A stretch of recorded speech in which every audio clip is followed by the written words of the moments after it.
Il est 8h33 sur RMC et BFM TV. Bonjour François Ruffin. Bonjour. Merci de venir répondre à mes questions ce matin. Vous êtes député réélu, la France Insoumise, enfin plus précisément Picardie Libre, dans la première circonscription de la Somme. Hier soir, première prise de parole d'Emmanuel Macron depuis les législatives. Il faudra bâtir des compromis, voilà ce qu'il a dit. Pour cela, il faudra clarifier dans les prochains jours la part de responsabilité et de coopération que les différentes formations de l'Assemblée nationale sont prêtes à prendre.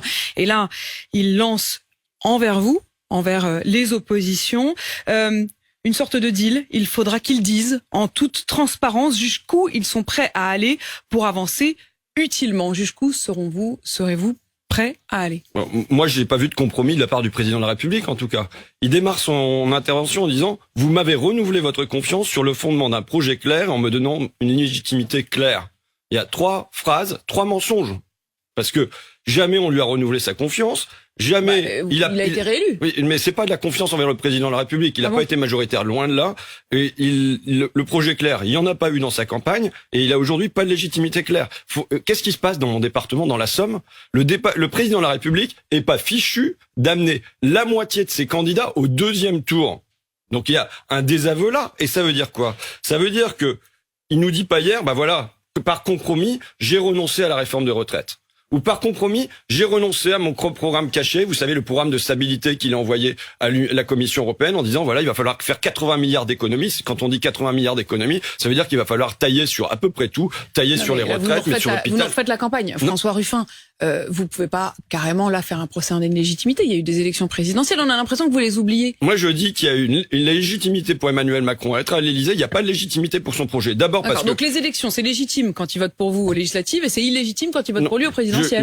Je dis qu'il n'y a pas de légitimité pour son projet. D'abord parce qu'il n'a pas présenté de projet clair, et ensuite parce que les gens n'ont pas voté pour son projet. Donc, ils ont voté pour quoi? Au 2e tour, il y en a qui ont voté pour faire barrage à Macron, et il y en a qui ont voté pour faire barrage à Le Pen. La réalité de la société française aujourd'hui, mais c'est pas nouveau, c'est que, au fond, il y avait un projet libéral qui a subi un désaveu en 2005. C'est une histoire longue. En 2005, qu'est-ce qui se passe? 55% des Français répondent non à la concurrence libre et non faussée. 80% des ouvriers... C'est pas de la responsabilité d'Emmanuel Macron. Non, mais je vous dis l'histoire longue dans laquelle on se trouve. Depuis ce temps-là, ils savent que leur projet, il est au fond minoritaire dans la société, qu'il faut le faire contre le peuple ou sans le peuple. Le dernier mandat, c'est quoi? C'est pour passer ça. On a une majorité à l'Assemblée nationale qui n'est pas représentative du pays, et on passe dans la rue par la force de coercition. C'est quoi? C'est le mouvement des Gilets jaunes qui est réprimé. Voilà comment ils ont maintenu leur projet libéral.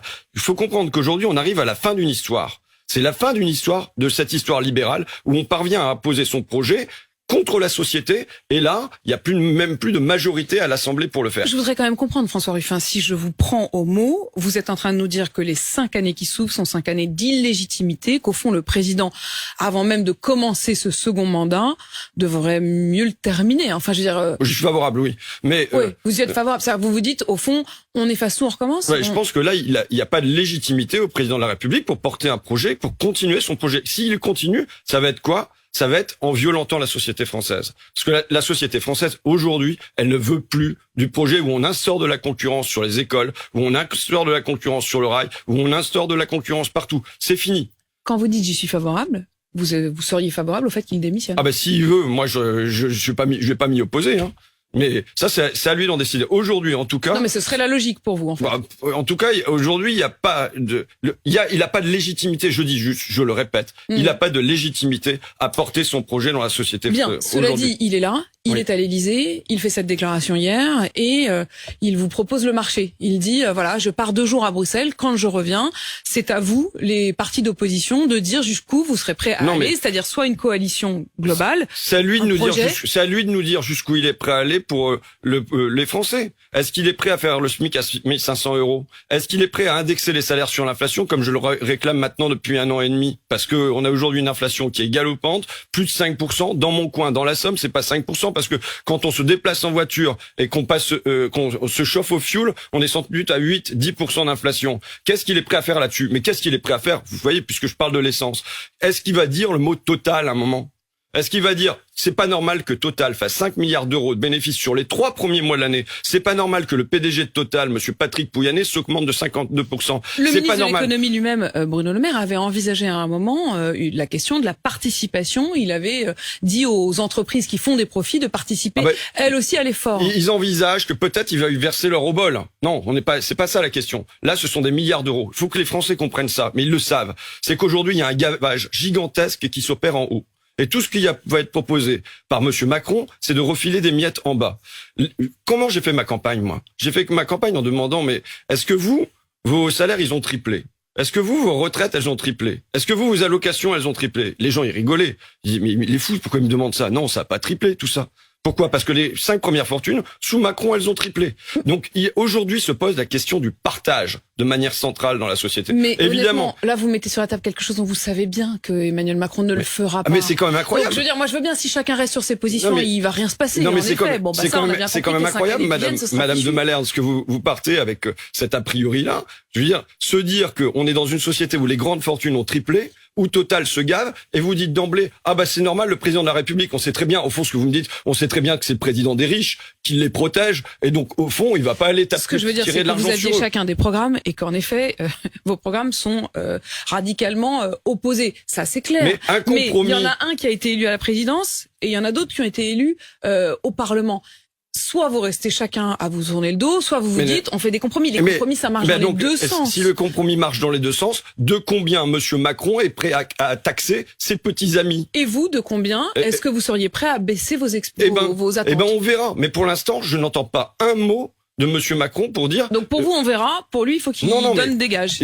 Vous savez, dans la précédente mandature, il m'est arrivé de voter des amendements, il m'est arrivé de voter des lois, et ainsi de suite. Vous le savez. Et il vous est même arrivé de faire parfois des rapports, des commissions avec des députés. Donc j'ai le sens du compromis. Mais en vérité, celui qui n'a pas le sens du compromis, et en fait, ceux qui n'ont pas le sens du compromis, c'est ceux qui aujourd'hui sont en train de se gaver. Qui se gavent tous les jours. Il y a 20 ans, les 500 premières fortunes françaises représentaient 5% du PIB. En vérité, en 1996. C'est 25% à l'arrivée de Macron. Aujourd'hui, on a passé les 40%. Qu'est-ce que vous demandez? Mais je demande la question du partage. Je demande qu'il y ait un partage. J'y vais toujours. Est-ce qu'on peut compter jusqu'à 3? 1, 2, 3. Pendant ce temps-là, Jeff Bezos, le patron d'Amazon, vient d'accumuler 10 000 euros. C'est-à-dire qu'il vient de toucher pendant ces 3 secondes-là autant que ma suppléante, Hayat, accompagnante d'enfants en situation de handicap pendant 1 an. Voilà comment on traite les gens qui travaillent. Et pendant là, vous nous parlez notamment des Américains, des Australiens, Jeff Bezos, à un moment, ont créé cette fortune et ont entraîné d'autres. Très bien. Ça, non. Est-ce que monsieur Jeff Bezos et Amazon peuvent payer leurs impôts en France? Le boulanger du coin, il paye sa TVA, il paye ses impôts fonciers, il paye de l'impôt sur les sociétés. Donc il faut une justesse. Ben oui, il faut de la justice, réclamer la justice. Et au fond, vous voyez les petits câlins là du Rassemblement national avec monsieur Macron. On va faire de l'opposition constructive et patati et patata. Alors qu'on se prétendait hier la véritable opposition. On va être les premiers de la classe, alors que c'était les cancres lors de la précédente mandature. Ils ont rien foutu. Pourquoi? Parce que au fond, sur la question du partage et de l'absence de partage de la richesse, il y a un accord aujourd'hui entre Marine Le Pen et Emmanuel Macron. Marine Le Pen. En fait, vous êtes en train de dire qu'il y a une complicité entre Marine Le Pen et Emmanuel Macron. Je dis pas qu'il y a une complicité. Enfin, vous dites je dis qu'il y a un accord sur le fond. Là, ils font des câlins en ce moment. Éric Woerth, il dit on préfère donner la présidence de la commission des finances au Rassemblement national. Pourquoi? Parce que la France insoumise, elle pourrait avoir l'idée de faire du contrôle fiscal. C'est-à-dire que la France insoumise, elle pourrait avoir l'idée, en effet, d'aller regarder ce qui se passe dans les grandes fortunes des amis de monsieur Woerth et de monsieur Macron.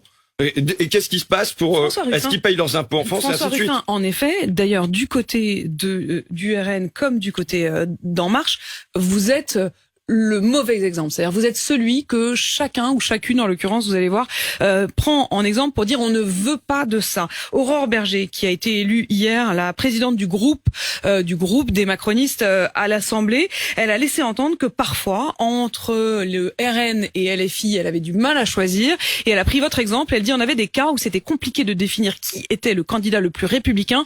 Regardez un duel entre François Ruffin et le RN. Regardez l'attitude de François Ruffin pendant 5 ans. Écoutez, Madame Berger et ses amis, c'est chérie, j'ai rétréci la République. Parce que quand on vient dire que moi, j'appartiens pas à la Chambre de la République, qui est-ce qui appartient? Ils ont eu le même réflexe au moment où il y a eu le mouvement des Gilets jaunes. Plutôt que de se dire, enfin, c'est France périphérique que moi je défends depuis plus de 20 ans.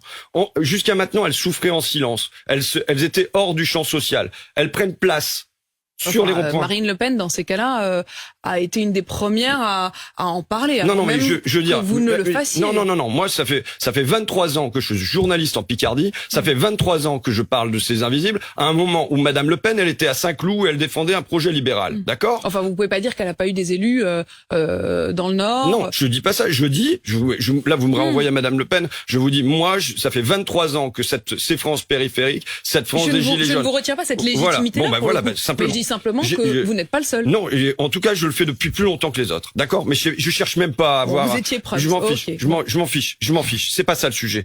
Le sujet, c'est que, enfin, au moment du mouvement des Gilets jaunes, ces personnes qui se sentent maltraitées dans la société, à la place de se replier chez eux, de s'isoler, elles sortent, elles se mettent sur les ronds-points, elles revendiquent, c'est peut-être confus, mais c'est là. C'est le moment où le président de la République peut passer un compromis social avec cette France périphérique. Qu'est-ce qu'elle fait? Qu'est-ce qu'il fait? À la place, il les maltraite. Il lui dit, voilà, ils appartiennent plus à la République, ce sont des factieux. Or, là, je pense que c'est une erreur majeure. C'était le moment où il fallait tendre la main.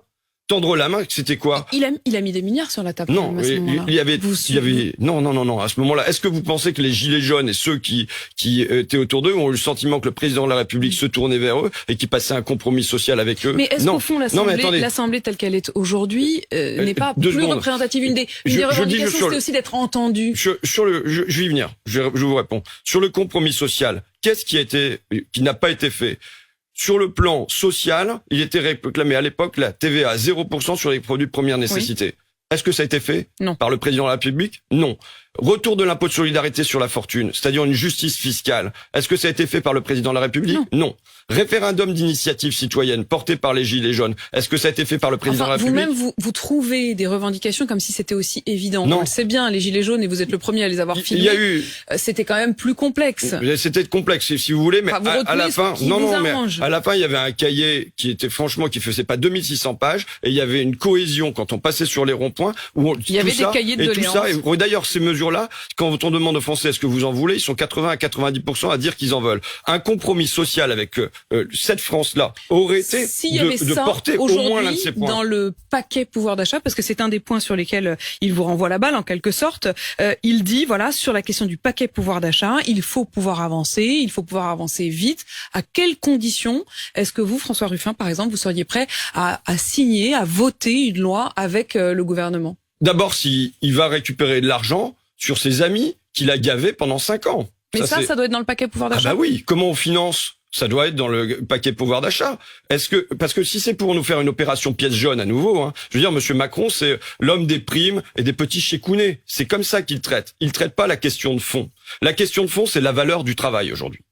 Voilà ce qui doit être mis sur la table. Est-ce que les gens qui travaillent sont payés correctement? Quand je vois que le ministère du Travail a commandé un rapport sur les métiers de la seconde ligne, donc au féminin, ce sont les métiers auxquels je suis attaché, d'auxiliaire de vie sociale, d'aide à domicile, d'agent d'entretien, mais au masculin, ce sont les caristes, ce sont les camionneurs, ce sont les ouvriers de l'industrie agroalimentaire, que dans ce rapport, on montre qu'il y a 4,6 millions de salariés, que pour beaucoup, sinon pour la plupart, ils sont sous le SMIC, sous le seuil de pauvreté, parce que c'est des temps partiels, avec des salaires partiels, ou c'est une alternance de période d'intérim et de chômage. Mais qui doit faire en sorte que les salaires remontent? Ça, ce sont des patrons privés. Qu'est-ce que vous allez faire? Comment vous allez faire? Non, indexation des salaires sur l'inflation. Ça peut être décidé, ça existait en France jusqu'à 1982. Ça veut dire quoi pour les gens qui nous écoutent? Ça peut même être décidé par décret. Oui, il n'y a même pas besoin de passer par le Parlement. Donc, vous voyez, il n'y a pas besoin de majorité. Merci de le préciser. Non, mais je crois de mémoire que ça fonctionne comme ça. Donc, qu'est-ce que ça veut dire? Ça veut dire que quand il y en a une inflation de 5%, automatiquement, les salaires, les retraites, les minima, ils augmentent de 5% pour pas être grugés par l'inflation. Bon, la question aujourd'hui, j'entends qu'il y a des problèmes sur les bus là à Metz par exemple. Je vois que vous avez bien écouté RMC ce matin. J'avais effectivement la personne qui s'occupe, la DRH de Metz, qui montrait qu'ils avaient désormais 15 minutes entre deux bus au lieu de 10 parce qu'ils n'ont pas suffisamment de chauffeurs. En fait, ils n'ont plus assez de chauffeurs. Donc ils sont obligés de réduire le nombre de bus, tout simplement. Et ça veut dire que les habitants de Metz doivent attendre 15 minutes entre deux bus pour aller au travail. La rémunération d'un chauffeur de Metz, me semble-t-il, c'est 1560 € net. Non, c'est 2080. Brut. Oui, 2080 € brut pour un temps plein en CDI. Oui, mais ça fait 1560 € net. Est-ce que vous pensez que c'est normal, quand on travaille comme chauffeur de bus, qu'on a une qualification, d'être payé 1560 € net? Non, il pourrait l'être plus, mais enfin c'est pas indécent. Ce que je veux dire, c'est que la proposition, quand on la proposition telle qu'elle est, et il y a des primes au bout de 6 mois qui font augmenter de 500 € les revenus. Quand il y a le Luxembourg à côté, avec 1000 € de plus, eh ben les gens ils vont travailler là où il y a 1000 € de plus. Aujourd'hui non. Le Luxembourg, c'est marrant que vous preniez quand même le Luxembourg comme exemple. Alors il y a des moments où quand c'est un pays de riches, vous trouvez ça finalement pas mal, parce qu'effectivement ils ont de l'argent à redonner. D'accord, mais aujourd'hui le travail doit être payé plus. Au Luxembourg, ils ont peut-être les moyens de le faire. Mais aussi aujourd'hui en France, nous avons les moyens de le faire. Madame Apolline de la Malherbe, quels ont été les bénéfices du CAC 40 cette année? Colossal. Combien? Non, j'ai pas le chiffre, mais c'est colossal. Autant j'ai les chiffres du salaire du chauffeur de bus à Metz, mais là, effectivement... 160 milliards d'euros. Plus 60% par rapport au précédent record de 2007. Ça veut dire quoi? Ça veut dire que quand en sport, on bat un record, normalement, on bat un record de 1 centième de seconde ou en son hauteur de 1 centimètre. Là, ils font plus 60% par rapport au précédent record. Donc non, dans le pays, il y a de l'argent. C'est à qui on donne cet argent, la grande question. Je m'arrête un instant sur l'exemple que vous donnez. Quand vous dites que ça fonctionne mieux au Luxembourg qu'à Metz, au Luxembourg, pour le même travail, ils proposent 3500 €. Donc 1000 € de différence. Et en plus, le Luxembourg, donne 400 € par enfant, par famille. Quoi qu'il arrive, quels que soient les revenus. Est-ce que ça, c'est votre modèle? Non, mais... Le Luxembourg, c'est votre modèle? Mais non, j'ai pas comme modèle le Luxembourg, et vous le savez bien. Mais j'ai comme modèle que il y a du respect pour les gens qui travaillent.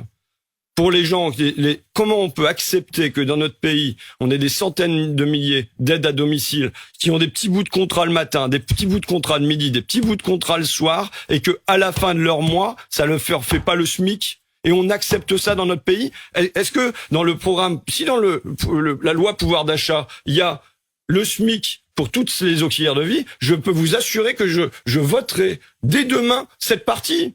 Il n'y a pas de souci, je serai là. Mais parce que j'ai même des petits morceaux de loi, il y a des morceaux que vous pourriez voter. Mais il faut qu'il soit significatif. Mais vous savez, moi j'ai voté quand ça a été 200 millions d'euros pour les auxiliaires de vie, je l'ai voté. Alors que franchement, c'est l'aumône, c'est l'opération pièce jaune. Il faut que les travailleurs dans ce pays, c'est lui qui le disait, qui tiennent le pays debout.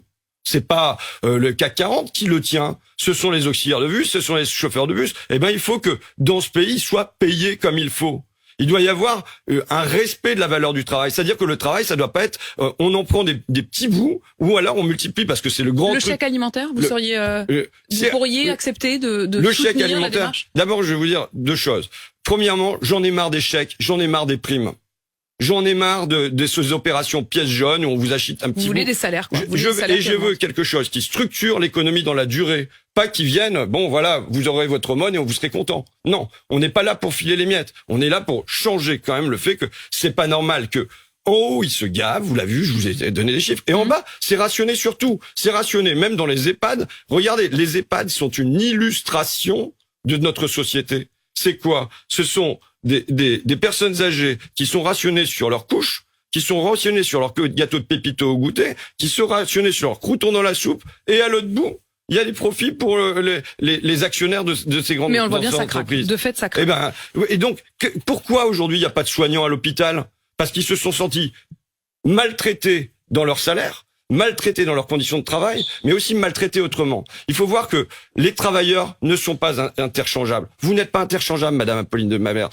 Si demain matin, on met un autre présentateur à votre place du jour au lendemain, vraisemblablement que l'audience va diminuer. Mais c'est la même chose. Non, je vous le dis pas pour vous flatter. Non, mais je vous le dis pas pour vous flatter. Vous commencez par flatter quand même. Non, je vous dis pas pour vous flatter. Je vous le dis parce que c'est la même chose pour l'infirmière de l'hôpital et qui doit pas être un chiffre avec de la polyvalence et on te met quelque chose à la place et tu vas aller boucher ce trou-là et ainsi de suite. Il faut du respect pour les gens qui tiennent l'hôpital. Il y a une autre personne qui vous prend comme contre-exemple. Je parlais tout à l'heure d'Aurore Berger. Je voudrais quand même que vous puissiez répondre à ce qu'a dit Marine Le Pen hier à propos de votre manière d'être députée. Elle a dit: la culture paquet de nouilles et t-shirt de foot, non merci.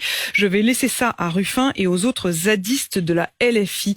Sous-entendu pour vous, c'est un peu un jeu et une mise en scène, alors que pour eux, ça va être sérieux. Écoutez, moi, d'abord, je suis presque flatté d'être le contre-exemple de Madame Berger et de Madame Le Pen, quand même. Si je suis leur chose horrible, bon bah voilà.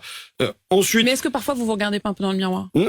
Écoutez, quand j'ai mis le t-shirt de foot à l'Assemblée nationale, je pense que, et je l'ai encore vu dans ma campagne, j'ai redonné de la fierté à des tas de gens dans les clubs de foot, à des tas de bénévoles qui le samedi vont conduire les gamins et font tout ça sans chercher 1 euro de rentabilité. Donc non, c'est avec fierté que je l'ai fait, et c'est avec fierté que j'ai défendu les femmes de ménage de l'Assemblée nationale. Je veux dire, j'en ai fait qu'un t-shirt de foot. S'ils veulent le retenir pour l'histoire, je veux bien. 10 paquets de nouilles et t-shirt de foot. Ouais, mais et ensuite, quand même, c'est la cancre du dernier rang qui vient nous donner des leçons.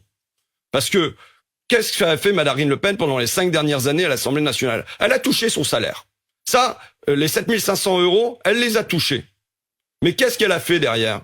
Rien. Vous savez qu'elle aurait dû davantage agiter des paquets de nouilles. Je dis qu'elle aurait pu travailler. Hein.